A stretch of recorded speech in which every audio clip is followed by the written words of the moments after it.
Good afternoon. The Ministry of External Affairs continues to closely monitor the developments in the Gulf and West Asia region. Our efforts remain focused on ensuring the safety, security and welfare of the large Indian community in the region.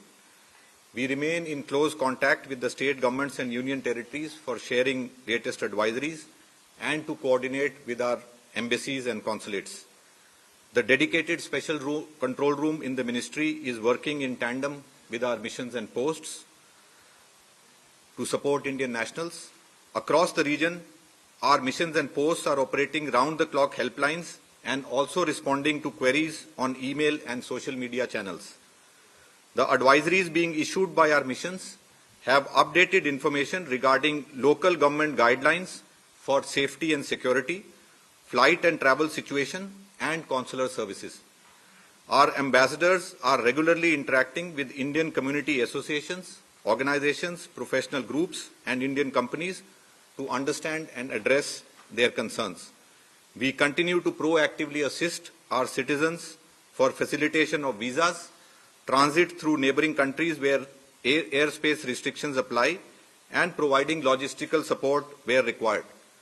Our missions remain in close contact with the local governments. We are according high priority to the welfare of Indian students in the Gulf countries. Our missions are in regular touch and are actively coordinating with the local authorities, Indian schools in the region, concerned educational boards, and the National Testing Agency to address the concerns of students. Our missions continue to provide all support to the Indian crew members on vessels across the region, including coordination with local authorities and agencies, extending consular assistance, and facilitating requests for return to India. An update on the status of flights. Flights continue to operate from the region to India from countries where airspace is open. Since February 28th, around 760,000 passengers have travelled from the region to India. Airlines continue to operate limited non-scheduled commercial flights based on operational and safety considerations between UAE and India.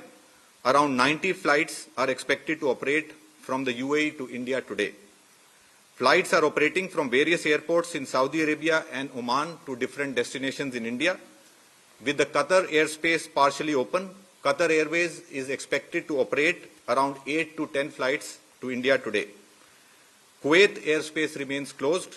Jazeera Airways of Kuwait as well as Kuwait Airways have been operating non-scheduled commercial flights from Dammam Airport of Saudi Arabia to various destinations in India.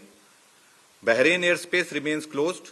Gulf Air of Bahrain has been operating non-scheduled commercial flights from Dammam Airport of Saudi Arabia to various destinations in India. Our embassy in Tehran has so far facilitated movement of 1,862 Indian nationals from Iran to Armenia and Azerbaijan for onward travel to India.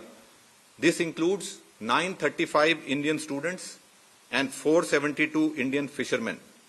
Due to flight restrictions and airspace closure, we continue to facilitate travel of Indian nationals from Israel through Egypt and Jordan to India, from Iraq through Jordan and Saudi Arabia to India, and from Kuwait and Bahrain through Saudi Arabia to India. Thank you.